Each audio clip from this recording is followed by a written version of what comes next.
इस वीडियो में जो नया बच्चा आप देख रहे हैं इसका नाम कू है। इसकी मैंने पहले भी वीडियो डाली थी, तो अब लगभग 3-4 महीने इसको मेरे पास हो चुके हैं। तो अब इसका फाइनली अपडेट दे रहा हूँ। अभी पूरी तरह स्वस्थ हो चुकी है।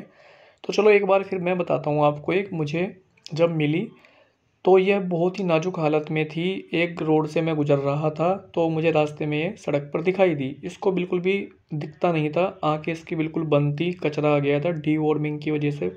पेट में मतलब बहुत कीड़े थे, इस वजह से इसकी आंखें बंद थी।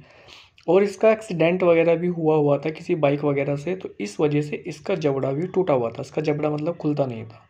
तो जो गर्दन के नीचे था इसके अंदर बहुत पस बनी हुई थी, सिर के ऊपर भी पस बनी हुई थी, वहाँ पे भी इसके मैगेट्स भी थे और पस बना हुआ था। तो खैर मैं इसको अपने पास ले आया और जब घर पे लेके आया मैंने इसको सबसे पहले इसकी डीवॉर्मिंग की। तो आप वीडियो को अगर पूरा देख रहे हैं आपको दिखाई देगा कि इसके पेट में से पोटी में कितने सारे कीड़े निकले हैं। और इसकी आँख को मैंने पानी से साफ़ कर दिया तो वो हल्की सी खुल गई और 2-3 दिन बाद वो पूरी तरह से खुल गई। मैंने इसके सिर के ऊपर जो जख्म था वहाँ पे बीटाडिन से साफ़ कर दिया, क्योंकि मैं वीडियो में बताता हूँ कि जहाँ पप्पी अपने जख्म को चाट नहीं सकता वहाँ पे हम कुछ एंटीबायोटिक वगैरह में यूज करना चाहिए। तो मैंने बीटाडिन से इसको अच्छे से साफ़ कर दिया।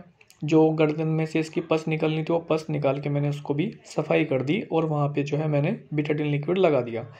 और इसको जो है मैंने अमोक्सिसिलिन का लिक्विड दे दिया। दवाई का फ़ोटो मैं लास्ट में लगा दूंगा, आप देख लेना। और प्रेडिनासोलोन का लिक्विड, क्योंकि पप्पी बहुत छोटा है हम इसको बड़ी टैबलेट नहीं दे सकते, क्या तो इंजेक्शन देंगे या लिक्विड आता है इनके लिए, ह्यूमन वाला ही लिक्विड होता है ये। तो ये मैंने 1-1 ml इसको एक दिन में पिलाया। इससे इसका जख्म भी सूखा और पेट में जैसे कीड़े वगैरह भी थे उनमें भी काम आया और बुखार वगैरह नहीं होने दिया। इसको इन्फेक्शन नहीं फैलता है अगर हम इसको, जहाँ पप्पी अपने जख्म को चाट नहीं सकता है या जख्म बहुत ज़्यादा हो गया है, मैगेट्स वगैरह हैं और पस वगैरह बन गया है ना, तो तब हम इसको आइवरमेक्टिन तो यूज करेंगे ही करेंगे, तो उसके साथ हमें अमोक्सिसिलिन और प्रेडिनासोलोन भी देना चाहिए। तो मैंने इसको प्रेडिनासोलोन पिलाया 6-7 दिन लगातार और आइवरमेक्टिन मैंने डायरेक्ट इसके ऊपर इंजेक्शन से गर्दन के नीचे और सिर के ऊपर वहाँ पे डाला था आइवरमेक्टिन डायरेक्ट 2-3 ड्रॉप करके। उससे जो है क्योंकि मेरे पास ही था तो मैं रोज़ 2-3 ड्रॉप 4 ड्रॉप भी डाल दूंगा तब भी कोई प्रॉब्लम नहीं, ज़्यादा यूज नहीं करना पड़ा। मतलब वैसे भी छोटा पिल्ला था, उसके ऊपर ज़्यादा हम यूज भी नहीं कर सकते। तो डीवॉर्मिंग का तो मैंने आपको बताया नहीं कि डीवॉर्मिंग मैंने की इसकी आइवरमेक्टिन टैबलेट से ही डीवॉर्मिंग की। मैंने इसको दी 3 mg आइवरमेक्टिन। एल्बेंडाजोल भी होती है डीवॉर्मिंग के लिए, पर आइवरमेक्टिन सबसे अच्छी है, बहुत तेज़ी से काम करती है। तो डीवॉर्मिंग में आप आइवरमेक्टिन दे सकते हैं। जैसे आपको फुल साइज़ का डॉगी होगा ना, उसको एक टैबलेट देंगे 10 mg की, एक हफ्ते देंगे, एक हफ्ते बाद फिर दे देंगे, उसके एक हफ्ते बाद फिर दे देंगे, यानी 3 टैबलेट हम 1 वीक के गैप पे दे देंगे। रात को दे सकते हैं 10-11 बजे, मतलब जब खाना खुना खा लेगा ना वो, फिर आपको लगेगा भाई अब तो कुछ खाना खाएगा ही नहीं है, तो रात को दे दी, सुबह तक सारे पेट में कीड़े वीड़े जो भी होंगे सब खत्म हो जाएंगे। और जब हम आइवरमेक्टिन के बारे में बात ही कर रहे हैं तो पूरा ही बता दूं, जितने भी आपके पास डॉग हैं, स्ट्रे डॉग जिनको आप खाना वाना देते हो, गली के जितने भी कुत्ते हैं आपके पास हैं, सबको 1 साल में 3 से 4 गोली आप खिला दिया करो उनको। हेयर लॉस, टिक्स, पिस्सू, मतलब बहुत सारी चीज़ों में काम आती है। डीवॉर्मिंग वगैरह तो होगी इससे। तो 1 साल में 3 से 4 टैबलेट दे दिया करो। जो इस साइज़ का पप्पी है जो अच्छे से खाना खुना खाता है, 3 महीने से ऊपर का हो चुका है, उसको हाफ टैबलेट दे देंगे और फिर बाद में तो बड़ा सा हो ही जाएगा, फिर तो हम फुल टैबलेट ही दे देंगे। तो खैर आइवरमेक्टिन से मैंने इसकी डिवॉर्मिंग की और आइवरमेक्टिन की मैंने 1-2 ड्रॉप इसके ऊपर टपका दी, जिससे मैगेट्स वगैरह सब मर जाएं और पस वस में जो है ना जो बैक्टीरिया होते हैं वो सारे मर जाते हैं आइवरमेक्टिन से। मतलब बहुत ही असरदार और बहुत ही चमत्कारी दवा है। मैं आइवरमेक्टिन के ऊपर ही सारा खेल चल रहा है मेरा, जो ट्रीटमेंट बेचारों की मैं हेल्प कर देता हूँ, क्योंकि आइवरमेक्टिन बहुत सस्ता भी आता है और मैं इनकी हेल्प कर देता हूँ। और फिर ये 1 वीक तक इसका बॉडी में असर भी रहता है। जैसे आप दे दी ना हमने, एक हफ्ते तक इसका बॉडी में असर रहेगा, तो मैगेट्स दोबारा बनने का कोई चांस ही नहीं है। तो इसलिए मैं जीत में हूँ कि मैं इनकी हेल्प कर देता हूँ और आप लोगों को भी गाइड कर देता हूँ। खैर, तो आइवरमेक्टिन का 1-2 ड्रॉप मैंने डाल दी इसके ऊपर, फिर 2-4 दिन बाद फिर डाली और बीटाडिन से मैं कंटिन्यूस को साफ करता रहा और अमोक्सिसिलिन का लिक्विड वगैरह दे दिया। तो धीरे धीरे करके इसकी आँख खुल गई, ये एक्टिव होने लगी। आपको वीडियो में दिख भी रहा होगा। आप जब घर में आ गई तो उसको खाने पीने को दिया। ये लिक्विड ही खाती थी, पीती थी, मतलब रोटी तो उससे बिल्कुल खाई नहीं जाती थी। इसका मुंह आज तक भी नहीं खुलता है, 4 महीने इसको हो चुके हैं मेरे पास, मुंह आज तक भी नहीं खुलता। आज भी ये लिक्विड ही खाती है बेचारी। जो नीचे का जबड़ा है, आप लास्ट में अगर इसकी वीडियो देखोगे तो जबड़ा पीछे की साइड चला गया, यानी नाक तो बढ़ गई है, ऊपर का जबड़ा पीछे का, नीचे का जबड़ा पीछे की ओर ही है, यानी जीभ इसकी बाहर लटकी रहती है, दिखती है, वो नीचे की हड्डी बढ़ नहीं पाई इसकी। तो बेचारी है अभी भी मतलब खा नहीं पाती है, सिर्फ लिक्विड यानी दूध वगैरह ही लेती है। फिर कुछ दिन बाद इसको इन्फेक्शन से दोबारा हो गया, इसको बार बार मतलब होता रहा है, गले में फिर हो गया तो पस बन गई इसको। अब जो है मैंने इसकी पस फिर इंजेक्शन से निकाली, इससे सारी पस निकल गई। लगभग इसको 1 महीना हो चुका है। फिर मैंने 2-4 ड्रॉप आइवरमेक्टिन की डाल दी और जो है वो अमोक्सिसिलिन और प्रिडिनासोलोन इसका लिक्विड 5-6 दिन और पिला दिया, क्योंकि मेरे पास है तो इतना कोई बड़ा इशू भी नहीं है। वही जख्म की सफाई कर दी। फिर कुछ दिनों बाद ठीक हो गया। अब क्या हुआ, इसकी जो एक आंख थी इसको पहले से ही आंख से दिखाई नहीं देता था, एक वो मैं बताना भी भूल गया आपको, वो बिल्कुल वाइट होती चली गई। आइस की जो आंख है उससे बिल्कुल दिखना बंद हो गया। फिर मैंने उसका ट्रीटमेंट किया तो एक दवाई आती है आई ड्रॉप, ह्यूमन की है, वो डाली मैंने, उससे इसकी धीरे धीरे करके आंख भी रिकवर होना शुरू हो गई। और जितने भी आप डॉगी देख रहे हो, इसी वक्त मेरे पास 27 डॉग हैं टोटल घर पे ही, सबके साथ में खेल कूद रही है, सबके साथ इसकी जल्दी दोस्ती हो गई। अब आपको वीडियो में दिख भी रहा होगा, जब ये सो रही है तो इसके मुंह से जीभ निकली हुई है बाहर। वो इसी वजह से जीभ निकली हुई है क्योंकि यह जो है, जो नीचे का जबड़ा है ना, वो आगे बढ़ा ही नहीं, वो पीछे रह गया, इसलिए इसकी जीभ बाहर निकली रहती है।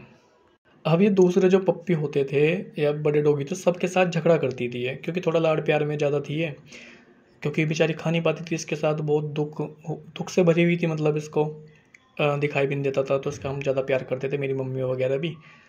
तो अब क्या था, इसका खाने का मन करता था सब चीज़, वही रोटी वगैरह जो हम दूसरे डॉगी को देते हैं ना, तो इसलिए उनसे झगड़ा करती थी, खाया भी नहीं जाता था, उनसे झगड़ा भी करती थी। आपको वीडियो में दिख भी रहा होगा, दूसरे पप्पी को ये डांट रही है। तो खैर इसकी तो फ्रेंड ये कहानी हुई कि ये तो अब तक बिल्कुल ठीक हो चुकी है बेचारी, कू इसका नाम रखा है हमारे पास ये। तो फ्रेंड, अगर आपको कोई इस तरह का डॉगी मिलता है जिसकी आइज़ बंद है, इस वीडियो में मैं आपको बताना चाहता हूँ, कचरा आ गया, जैसे कचरा आ जाता है ना आंखों में, ये दिख रहा है आपको बंद हो गई है, तो आप समझ जाएं उसके पेट में कीड़े हैं। ये इसके लक्षण होते हैं, गाय भैंस घोड़ा कुछ भी हो, अगर आंखों में कर बहुत ज़्यादा कचरा सा आता रहेगा ना, ढीठ बोलते हैं जिसको, तो डीवॉर्मिंग करने की ज़रूरत होती है। तो जो इस तरह का पप्पी होता है उसको आइवरमेक्टिन सिर्फ हम 3 mg दे सकते हैं, अगर आप टैबलेट देना चाहते हो तो। बाकी आइवरमेक्टिन लिक्विड में भी आता है, अगर आपके यहाँ आइवरमेक्टिन नहीं मिल पाता, एल्बेंडाजोल इसका लिक्विड भी आता है, टैबलेट भी आता है। आप मेडिकल वाले पे बोल दोगे, वो भी अपने आप से दे देगा। एल्बेंडाजोल फोटो लगा दिया है लास्ट में, देख लेना एल्बेंडाजोल का। तो लिक्विड में आता है, ह्यूमन का है ये, मतलब इंसानों के लिए, जो छोटे बच्चे होते हैं ना 4-5 महीने के हमारे, तो उनके लिए होता है लिक्विड। 1 ml पिला देंगे, 3-4 दिन पिला देंगे, जैसे आज दे दिया कल दे दिया, सारे कीड़े वीड़े मर जाते हैं। देने का टाइम वही रात को है, अच्छा, बाकी दिन में आप कभी भी दे सकते हो। बाकी रात को दोगे ना, जैसे आप 7-8 बजे खाना खा लिया, उसके 10-11 बजे तक खाना पच गया, रात को दे तो पूरी रात काम करेगा, सारे कीड़े वीड़े मर जाएंगे। तो डीवॉर्मिंग फिर से हो गई। बाद में जब डॉगी बड़ा हो जाएगा, मैंने आपको बता ही दिया कि फुल टैबलेट देनी होती है। और फ्रेंड, जैसे जख्म है, अब पप्पी अगर अपने जख्म को चाट पा रहा है तो वहाँ पे तो हम कुछ पिटाडिन वगैरह कुछ यूज ही नहीं करेंगे, क्योंकि पप्पी वहाँ पे चाट लेगा तो उसके पेट में चली जाएगी, तो नुकसान करेगी। जब जख्म के ऊपर दवाई रही नहीं तो क्या कीड़े वीड़े मारेगी, वहाँ पे मैगट्स वगैरह मारेगी। तो क्या है फ्रेंड, हम उसको कुछ इंटरनल देंगे, और कुछ यूट्यूबर वगैरह भी बताते हैं, और आपके मम्मी पापा बड़े दादा दादी भी बताते होंगे कि मिट्टी का तेल डाल दो, पेट्रोल डाल दो, फिनाइल डाल दो, कपूर डाल दो, और तारपीन का तेल डाल दो। मतलब इस तरह की बहुत सारी चीज़ें आती हैं कि इनसे कीड़े मर जाते हैं। कीड़े मरते ज़रूर हैं उनसे, पर क्या होता है फ्रेंड, वो जिस जिस एरिया में डलेगा ना, आप जैसे आपने पोच करो, आपने फिनाइल डाल दिया, तो फिनाइल जहाँ जहाँ तक गिरा वहाँ तो कीड़े मार ही देगा। जब पोछे में यूज़ करते हैं तो बैक्टीरिया के लिए तो यूज़ करते हैं, वो मार दिया उसने। पर कीड़े जो है ना वो इधर उधर घुस जाएंगे, एक भी अगर कीड़ा बच गया ना, वो सेकंडों में लाखों अंडे देते हैं, फिर फैल जाएगा। तो सबसे अच्छा तरीका है कि आप उसको कुछ इंटरनल दे दें जो कीड़े मारने के लिए यूज होता हो, जैसे आइवरमेक्टिन, वो कीड़े मारने के लिए ही है स्पेशल आइवरमेक्टिन। वो क्या करती है, पूरे ब्लड के अंदर जाके मिलती है, पूरे खून को एक तरीके से जहरीला बना देती है। अब कीड़े उसकी बॉडी में कहीं पे भी हो, कोई टिक्स भी हो, टिक्स भी खून ही चूसती है, तो वो अपने आप ही सारे मर जाएंगे। और उसका फ्रेंड फ़ायदा क्या है कि 1 हफ्ते तक इसका असर रहता है, कोई साइड इफ़ेक्ट वगैरह भी नहीं है। तो सबसे अच्छा है, सस्ता भी है, और जो है फ़ायदा भी है इसमें। अगर पता लगा फिनाइल आपने डाल दिया, वो क्या करेगा, वहाँ की स्किन सारी ख़राब कर देगा, क्योंकि वो मतलब केमिकल है ना, वो हमारी बॉडी के लिए नहीं बनाया हुआ ना। अगर आप केमिकल ना होता हो तो हम इंसान अपने जख्म पे क्यों नहीं यूज़ करते उसको, डॉक्टर वगैरह जो MBBS वगैरह है वो क्यों नहीं डालते आपके ऊपर फिनाइल, पेट्रोल, मिट्टी का तेल, तारपीन का तेल, ये सब क्यों नहीं यूज़ करते हैं। क्या होता है, जानवर हैं, पहले समय में दवाइयाँ नहीं होती थी, लोग बेचारे देसी तरीक़ा से उनका ट्रीटमेंट करते थे, दवाइयाँ वगैरह नहीं होती थी ना उस टाइम गाँव में, तो अब जब दवाइयाँ हैं तो हमें दवाइयों का यूज़ करना चाहिए। तो 1 हफ्ते तक इसका आइवरमेक्टिन का असर रहता है, तो प्लीज़ आप पेट्रोल वेट्रोल का ये सब का यूज़ ना करें। तो जहाँ पे पप्पी अपने जख्म को चाट नहीं सकता, वहाँ के लिए मैंने लिक्विड वगैरह बताए हैं, दे सकते हो आप जब भी जहाँ डॉगी चाट रहा है, तो जल्दी ठीक हो जाएगा। और भी डॉगी भी चाट रहा है और आप उसको जख्म सुखाने के लिए प्रीडिनासोलोन और अमोक्सिसिलिन भी दे रहे हो। बाकी अगर आपके पास मतलब भाई पैसे वैसे की समस्या है तो आइवरमेक्टिन से ही ठीक हो जाएगा, थोड़ा समय लगेगा। जहाँ डॉगी अपने जख्म को चाट नहीं सकता वहाँ पे बिटाडिन वगैरह यूज़ कर लेंगे, अगर डॉगी कोऑपरेट करता है तो। बाकी अगर कोऑपरेट नहीं करता तो ड्रेसिंग वेसिंग की कोई ज़रूरत नहीं है, आइवरमेक्टिन देते रहें।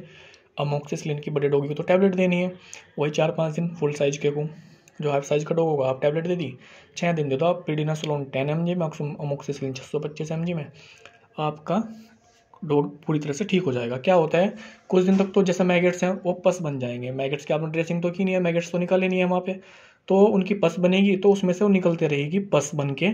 आप सोचोगे अभी जख्म नहीं भरा हुआ, जख्म धीरे धीरे पहले सफ़ेद होगा, फिर हल्का सा लाल होगा, फिर और डार्क होगा, फिर वो धीरे धीरे और डार्क होगा और फिर वो काला बन जाएगा, काला हो जाएगा, यानी स्किन बन जाएगी उसकी।